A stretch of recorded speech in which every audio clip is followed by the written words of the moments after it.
Zonai devices can be extremely useful in Tears of the Kingdom, but only if you know how to use them. Luckily, the game helps you with this by providing blueprints called Yiga Schematics. In this video, we're ranking all 46 of them based on 3 factors: how much Zonaite it costs to build them, how fast they use energy cells, and how effective they are when used. We're starting in F tier with the all-purpose raft. This costs 30 Zonaite to build, and relies on a sail to move itself instead of a fan. It comes with a portable pot that can only be used once, and you can't control its movement without adding other devices. It breaks easily since it's made of wood, and overall, I'm not spending 30 Zonaite on this thing. Next is the Instant Kitchen. It costs 18 Zonaite to build, and this gets invested into the portable pot and a bunch of wood around it. The added protection is cool, but how much do we need? We're just cooking like simmered fruits. This does not seem like a good investment for a pot that you can only use once, unless you're desperate and have no other way to cook. The aerial cannon uses a rocket and a hover platform to shoot a cannon from above. It costs 27 Zonaite and features 2 batteries. Relying on batteries instead of your own energy cells is a limiting factor, and it's pretty difficult to line up the cannon correctly so it shoots where you want it to. And if you aimed it wrong, there's not much you can do to change it. Finally, we have the smoke rocket. It costs 9 Zonaite, and I don't see the point of this at all. You can hit the rocket and it'll go over there and shoot some smoke out, but I don't know how smoke is supposed to help you in a single player game, especially if you're not inside the smoke. Moving on to D tier, these have some occasional uses, but they're either too situational or outclassed by other builds. The 3-wheeler costs 24 Zonaite and uses energy at a rate of 16 seconds per cell, which is pretty good. It also comes with a light which can help during nighttime, in caves, or in the depths. For a vehicle that uses big wheels, it's smaller in size, so it can get through more compact spaces. So all of that sounds good, right? But it has a few flaws that I think outweigh the benefits. One is that it's naturally slower because it uses big wheels instead of small wheels, and I wasn't impressed with its ability to climb up hills or rocky terrain, which is what big wheels are supposed to be used for. It also has some balancing issues because it uses 3 wheels instead of 4, so overall I don't see myself using this very often. The wagon costs 15 Zonaite and is used to carry cargo. However, it can't move cargo by itself unless you roll it down a hill.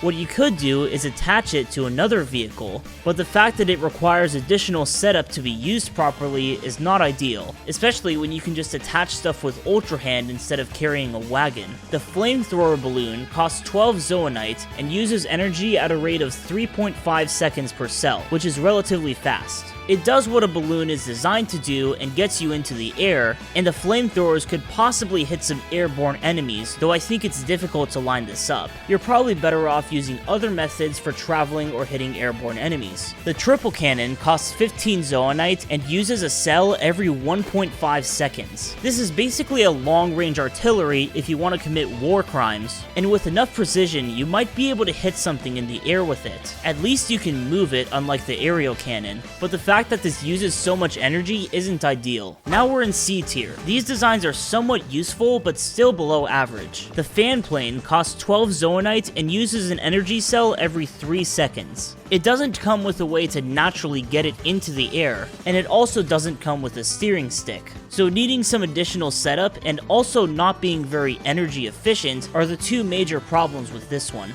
The Liftoff Glider costs the same amount of Zonaite and doesn't use energy except from the rockets. This comes with a way to steer it and get it into the air, but you don't have the power level that the fan plane has. So you can use this to cover some decent horizontal distance, but not having a fan limits how far it can go unless you attach one yourself. You'll get more mileage going from somewhere high to somewhere low. The hot air balloon costs 6 Zonaite and does basically nothing by itself, but it does come with a platform to walk on, so once you attach a flame emitter, you're good to go. This is better than using a balloon by itself, because then you need to attach it to a platform you can stand on. The Bolt Boat costs 18 Zonaite and uses a cell every 3 seconds. The idea about this one is to damage anything that's around the boat in water. My only question about this is how often do we really need that? Have you ever found yourself like on a boat and other things from the water are attacking you? Because I haven't had that happen as much. So that limits the situations where this is useful. The Headlight Raft costs 18 zoonite and is slightly more energy efficient. The appeal of this one is the lights you can use while you're in the caves or the depths, and you can also damage things with the front of the raft. However, being bigger makes it more difficult to fit through compact spaces, and it's also harder to steer. There are two instant scaffolds, one of them costs 12 and the other costs 18.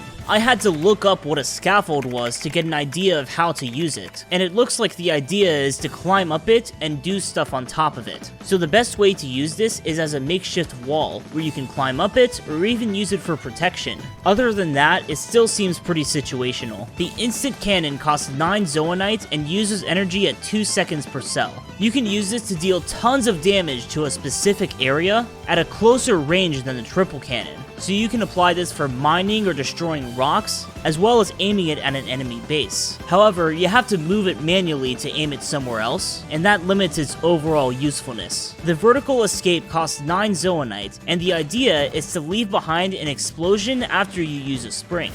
So if you're in a group of enemies, you can pull one of these out, use a spring, and then the time bombs will destroy the enemies below you.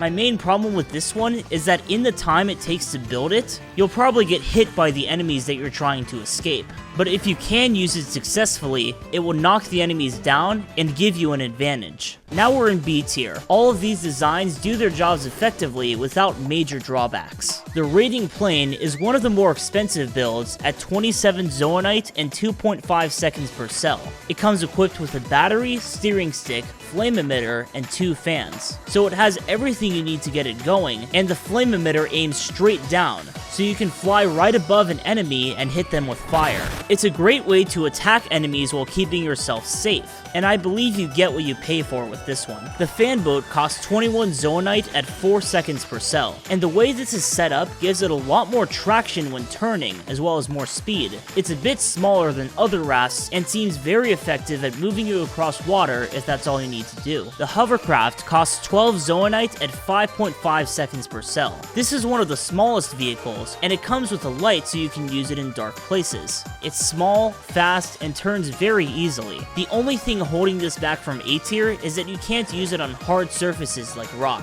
The Fishing Trawler costs 24 zoonite at 3 seconds per cell. This boat is designed to collect fish when you kill them with the shock emitter, making it one of the most efficient ways to farm food. Unfortunately, I had a hard time finding actual fish in the game, but if you know where they are, this is a good machine to use. The Cargo Carrier is one of the most aggressively average machines in the game. It costs 21 zoonite, but is extremely energy efficient at 60 seconds per cell. It can carry cargo like wagons, but you can actually use it by itself, and it has surprisingly good speed. The only problem is when you put stuff on it, like you're supposed to, it occasionally falls off balance because you're only on one wheel. Even without cargo, if you turn too sharp or you're on a hill, these make it more likely to fall over.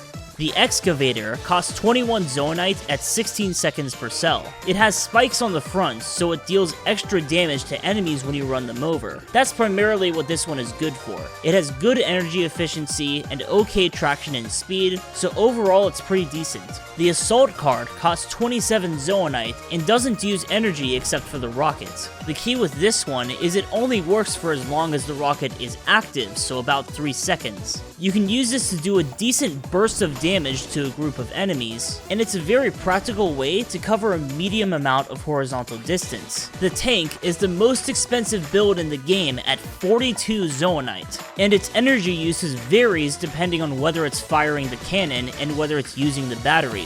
It comes with 2 of those batteries and has a lot of potential to deal damage. However, if you're too close to something, the cannon can kill you if you're not careful. It has very clear strengths and weaknesses, and they just about balance out. The bridge costs 18 zoonite, and despite being extremely simple, it does its job. It's long as hell, so you can use this diagonally to climb up hills. It's so long that I could spread it out and walk across an entire chasm. The Icebreaker costs 12 zoonite at 5 seconds per cell, and the idea is to freeze enemies and then use the spike ball to hit them out of being frozen. Freezing is a cool way to keep them distracted, but I'm not super impressed by its ability to deal damage. However, being super effective against fire enemies is something to note. The beam turret costs 9 zoonite at 16 seconds per cell, which may increase while the beam is firing. This turret has very long range, but it doesn't move, and also, it's easy to get hit by this yourself if you're not careful. There's probably better ways to deal damage. The Whirling Basher costs 15 zoonite and is very energy efficient at 45 seconds per cell.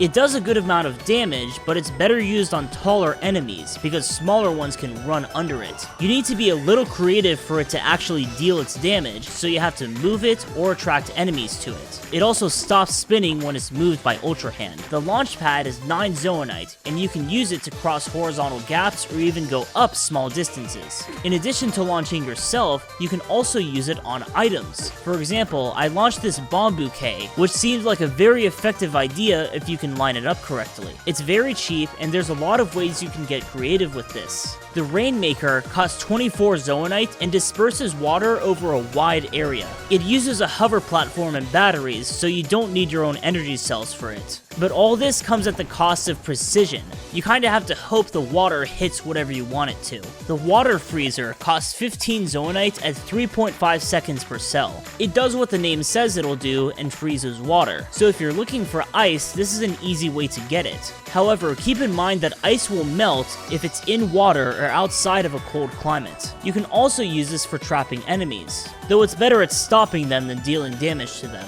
Finally, the floodlights cost 12 zoonite and use energy at 20 seconds per cell. They'll shine light in a wide area, so they're useful if you're staying in one place in the caves or the depths. Something interesting I found is that lights from Zonai devices don't actually cast shadows, so there's a fun fact for you. Moving up to A tier, these schematics are really good at doing their jobs and have pros that clearly outweigh their cons. The Dirigible costs 21 zoonite at 4 seconds per cell. It's a bit more expensive than your average balloon build, but the key with this one is that the torches allow it to hover in midair when it's out of battery. It also rises faster because it involves 2 balloons and gives you clear space in the middle. This addresses any issues you could possibly have with a normal balloon build. The beam cycle costs 18 zoonite at 5 seconds per cell. It's very impressive in terms of speed, traction, and balance, and adding a beam to deal damage on top of that is a bonus. It's a safe way of dealing damage and clearing out anything that's in the way of your vehicle. The Monocycle costs 15 zoonite at 10 seconds per cell, so it's much more energy efficient than the beam cycle, especially since it uses 4 Zonai devices. This is even faster and easier to move than the beam cycle, but of course you don't get the beam in the front. The Big Rig is one of my personal favorites, costing 24 zoonite and a very efficient 30 seconds per cell. This seems like a much better version of the 3-wheeler overall. It has spikes on the front that deal damage, somehow uses less energy, and gives you tons of space to operate on top of it. If that's not enough for you, it looks cool as hell, and it's a very stylish way to travel. The Rocket platform costs 15 zoonite and doesn't use energy except for the battery. Builds that rely on hoverstones work much better when you're on top, so you can customize this like adding additional batteries or other devices. It does its job of getting you into the air, and there's a lot of ways you can get creative with it and extend its usage. The Beam Spinner costs only 9 zoonite at 4 seconds per cell. This weapon covers an extremely wide radius, and you can attach more beams or other weapons to it to deal even more damage. It's already good by itself, and you can customize it to make it even better. The Shock Trap comes in at 18 zoonite and 5.5 seconds per cell. It expands the range of a shock emitter to be much wider, so the idea is to stand in the middle of this and lure enemies that way, or use something else to lure them. Either way, it's extremely effective at making sure they can't kill you. The Bomb Bouquet costs 12 zoonite, and there is a ton of ways to use this. Think about how much you already use bomb flowers, and then imagine if you just had 4 of them. This is a great alternative for a resource that's relatively hard to find, and it deals tons of damage to either enemies or rocks wherever you want to use it. The Scatter Trap costs 15 zoonite, featuring 3 Muddle Buds and 2 Dazzle Fruits. If bomb bouquets are your lethal weapon, scatter traps are your tactical weapon, because you can use this to confuse and blind enemies in a wide radius, giving you a major advantage in battle. The last one in A tier is the sprinkler system, costing 15 zoonite at 16 seconds per cell. Whenever you need water, this seems like the easiest way to get it. It's a cheap way to get 3 hydrants, and you can aim it by moving it with Ultra Hand. It's great for dealing with lava or sludge from the Zora domain, as well as any fire-based enemies. It goes a tier above the Rainmaker because you can aim it precisely. Finally, we've made it to S tier, and I believe there's only 3 Yiga schematics that are worthy of being ranked at the very top. The first one is the Automated Ally. It only costs 9 zoonite, and uses energy at 16 seconds per cell when it's idle, but probably more when it's using the fire. This is an extremely cost-effective way to provide backup during battles. Actually, forget backup. You can just watch as this lights everything and everyone on fire. Enemies will get distracted from you and attack it instead, but it doesn't seem to break very easily.